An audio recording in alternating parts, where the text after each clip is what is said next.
کیسے ہیں آپ؟ مجھے امید ہے کہ آپ ماشاءاللہ بالکل ٹھیک ہوں گے۔ آج میں آپ کے سامنے ایک خاص قسم کا پیغام لے کر آیا ہوں۔ جو میرے بھائی ایسے لوگ جو طلبہ ہیں، مدارس میں پڑھ رہے ہیں یا وہ تقریر کا فن سیکھنا چاہتے ہیں، تو یہ میری ویڈیو ان کے لیے بہت ہیلپ فل ہوگی۔ بات دراصل یہ ہے، جو میں نے چند چیزیں سیکھی ہیں اپنے اساتذہ سے، جو میں نے اپنے تعلیمی کیریئر میں مجھے سیکھنے کو ملا، جو یونیورسٹیز کے لیول پر، جو مدارس کے علماء سے مجھے جو چیز سیکھنے کو ملی، وہ چند میں نے اپنی باتوں کو اس ویڈیو میں ریکارڈ کرنا چاہا۔ مجھے امید ہے کہ اگر آپ میری یہ ویڈیو شروع سے لے کر اختتام تک دیکھیں گے تو یقیناً یہ آپ کے لیے علم کے حوالے سے اور آپ کو تقریر کے فن کے حوالے سے بہت مددگار آپ کے لیے ثابت ہوگی۔ جی ناظرین، پہلا یہ پوائنٹ ہے کہ جب آپ تقریر کرنے کے لیے آپ ممبر پر بیٹھ جائیں، کسی جگہ پہ کھڑے ہوں یا جہاں پر اللہ تعالیٰ آپ کو سعادت عطا فرمائے کہ آپ کو اپنے الفاظ لوگوں تک پہنچانے کا موقع ملے،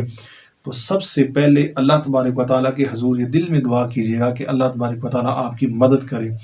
اور اس کے لیے جو قرآن مجید نے ہمیں جو طریقہ بتلایا ہے وہ ہے رب اشرح لی صدری ویسر لی امری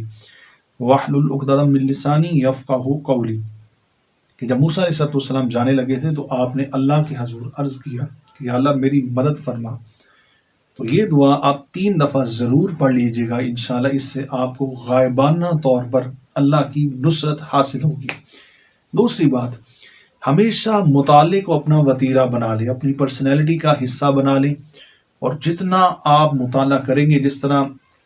تفسیر کا لفظ فاسرہ سے نکلا جس کا مطلب ہے نقاب کشائی کرنا،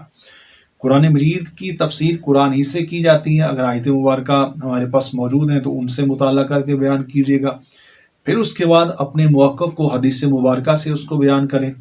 پھر اس کے بعد قول صحابہ، پھر قول تابعین۔ تو اس طرح آپ جو ہے نا وہ اس کو لے کر چلیں، اور کوشش کریں اپنی آراء دینے سے پرہیز کریں، کیونکہ پھر یہ تفسیر بالرائے مضمون کے حوالے سے آپ کی بات ہو جائے گی، اور بعض اوقات انسان لا علمی کی وجہ سے، خاص طور پہ جو بگنرز ہیں، وہ ایسی بات کہہ دیتے ہیں جو متنازع ہو جاتی ہے، اور اللہ کی حضور وہ ہمارے لیے ایک بہت بڑا گناہ ٹھہرتی ہے۔ تو اس لیے ناپ تول کے الفاظ کو بیان کیا کیجیے، اور اپنے آپ کو اس چیز کا عادی بنا لیں کہ آپ روزانہ کی بنیاد پر کچھ نہ کچھ ضرور پڑھ کے کچھ نہ کچھ ضرور سیکھیں، اور اس پر اللہ کے حضور عمل کی بھی دعا کیجیے گا۔ تیسرا جو پوائنٹ ہے، آپ ہمیشہ اپنے آپ کو جب تقریر کے لیے آپ کھڑے ہوں تو ہمیشہ دنیا میں یہ قانون ہونا چاہیے، قانون سے مراد میں اپنی بات کی وضاحت کر دوں، آپ اپنے اوپر یہ چیز طاری کر لیں، اپنے آپ کو یہ چیز سمجھا لیں، اپنے دل کے کانوں میں یہ چیز سن کے سماعت کر کے بٹھا لیں دل میں، کہ جو بھی آپ اگر تقریر کرنے کے لیے کھڑے ہوئے ہیں تو آپ آل ان آل ہیں، آپ سے بڑا کوئی اور سپیکر نہیں۔ اپنے استاد اگر وہاں پر موجود ہیں تو نیت کریں کہ ان کو سبق سنا رہے ہیں، لیکن اس چیز کو اپنے ذہن میں یہ بات بٹھا لیں کہ جب اللہ نے موقع آپ کو دیا ہے تو یقینی طور پہ یہ سعادت آپ کو ہی ملنی چاہیے، اور آپ بہترین طرح اپنے موقف کو قرآن و سنت کے تحت لوگوں کے سامنے رکھ دیں، اور نیت لوگوں کی اصلاح کی ہو۔ تیسری بات، آپ کو جو سب سے اہم چیز ہے وہ یہ ہے کہ کبھی بھی اگر آپ بگنر ہیں، اگر آپ نے تقریر کے کیریئر کا آغاز کیا ہے، تو کبھی بھی کسی بھی عالم، خواہ وہ کس مرضی مکتبہ فکر کے ہوں، آپ کے اپنے مسلکی کے ہی کیوں نہ ہو، ان کی کبھی بھی کاپی کرنے کی کوشش مت کیجیے گا۔ ہوتا یہ ہے کہ جب آپ کاپی کرنے کی کوشش کرتے ہیں تو آپ کا سارا فوکس کاپی کرنے پہ ہو جاتا ہے، جس کی وجہ سے آپ کے ذہن سے وہ قرآن و سنت کے جو نکات ہیں جو آپ مطالعہ کر کے گئے ہیں، یا آپ کی طبیعت میں یہ چیز شامل ہے کہ جو چیز آپ پڑھتے ہیں آپ اس کو سکیچ بناتے ہیں، تو وہ سکیچ آپ کے ذہن سے نکل جاتا ہے۔ اس لیے میرا یہ برادرانہ مشورہ ہے، میری یہ ناقص رائے ہے، کسی بھی مکتبہ فکر کے عالم کی کاپی آپ مت کریں۔ اللہ نے آپ کو واحد بنایا ہے، آپ کو دوسروں سے ڈیفرنٹ بنایا ہے، آپ دوسروں سے مختلف ہیں۔ اس چیز کو جانیں اور اپنے انداز کو، اپنے ٹیلنٹ کو، اپنی انڈیویجویلٹی کو برقرار رکھیں، اور لوگوں کے سامنے وہ پیغام دیں، اور قرآن و سنت کے پیغام کو اپنے انداز سے کنوے کریں۔ یقیناً انشاءاللہ مجھے امید ہے کہ حماد ایک ہی ہے، اور دوسرا کوئی طاہر القادری نہیں، دوسرے کوئی رضا ثاقب نہیں، اور دوسرا کوئی اور عالم نہیں، اور حماد صرف ایک ہے۔ تو اس لیے اپنی انڈیویجویلٹی کو، انفرادیت کو برقرار رکھیں، نہ کہ آپ دوسروں کی کاپی کرنے کی صورت میں اپنے بھی سارا جو اللہ کا دیا ہوا ٹیلنٹ ہے اس کو کھو دیں۔ تیسری بات، ہمیشہ ہمیشہ میرے دوستو اس چیز کو اپنے لیے لازم و ملزوم کر لیں کہ کبھی بھی ڈیورنگ سپیچ، تقریر کے دوران، خواہ وہ جمعہ کا واضح کیوں نہ ہو یا کسی اور جگہ میلاد ہو، ختم نبوت کا کوئی اس حوالے سے آپ کے سامنے جلسہ ہو، یا کسی بھی جگہ پر اگر آپ کو سعادت مل رہی ہے تو کبھی بھی ایسا مت کریں کہ اوپر سے دیکھ کر آپ تقریر کرنا شروع کر دیں، یا جس طرح علماء میں نے اکثر دیکھا ہے کہ ہم لوگ پرچیاں بنا لیتے ہیں، اس پہ واقعات کو لکھ لیتے ہیں اور اس سے پڑھ کے اپنے ذہن کے مطابق ہم واقعات کو بیان کر رہتے ہیں۔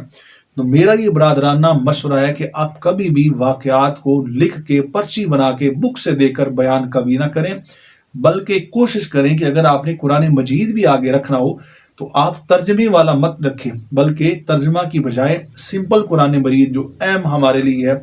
اس کو آپ اپنے سامنے رکھیں، اور جیسے ہی آپ اس کی تلاوت کا شرف حاصل کریں گے اللہ کے کرم سے وہ تمام باتیں آپ کے دل میں بیٹھتی چلی جائیں گی۔ تو آخری بات جو میں آپ کے سامنے ضرور یہ بات رکھنا چاہتا ہوں کہ جو ہمارے آج آپ ایسا سمجھ لیں کہ ہمارے لیے ایک فتنہ بھی بن چکی ہے، جس طرح سائنس کو جدت ملی ہے اور جو نت نئی ٹیکنالوجیز ہمارے سامنے آ گئی ہے، mobile phone, audio clips, video clips, آج کا سوشل میڈیا کا دور ہے،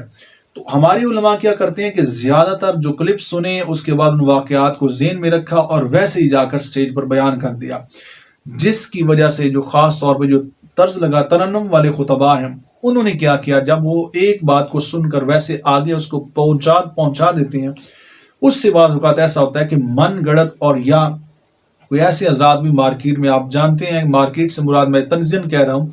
کچھ ایسے لوگ بھی ہیں جن کا یہ کام ہے کہ وہ بس کاپی کرتے ہوئے وہ واقعات کو سن کر آگے ترنم کے ساتھ سنا دیتے ہیں، انہیں نہیں پتہ ہوتا کہ اس کا ریفرنس کیا ہے، کانٹیکسٹ کیا ہے، حوالہ کیا ہے، کہاں سے یہ بات چلی ہے، کیا بات ہے، ایگزیکٹ کیا صورتحال ہے، بلکہ وہ صرف کاپی کرنے کے انداز میں اور لوگوں کی واہ واہ سمیٹنے کے لیے وہ قرآن مجید اور حدیث مبارکہ کے جو مفہوم ہے، معنی مفہوم ہے،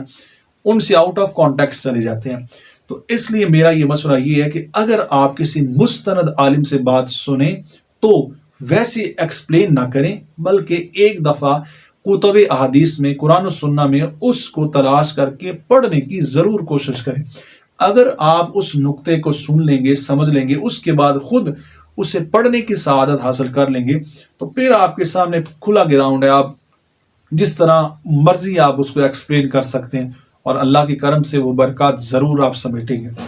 آخری میرا پیغام یہ ہے کہ ہمیشہ اللہ کو راضی کرنے کے لیے، رسول اللہ صلی اللہ علیہ وسلم کی سنت کو عام کرنے کے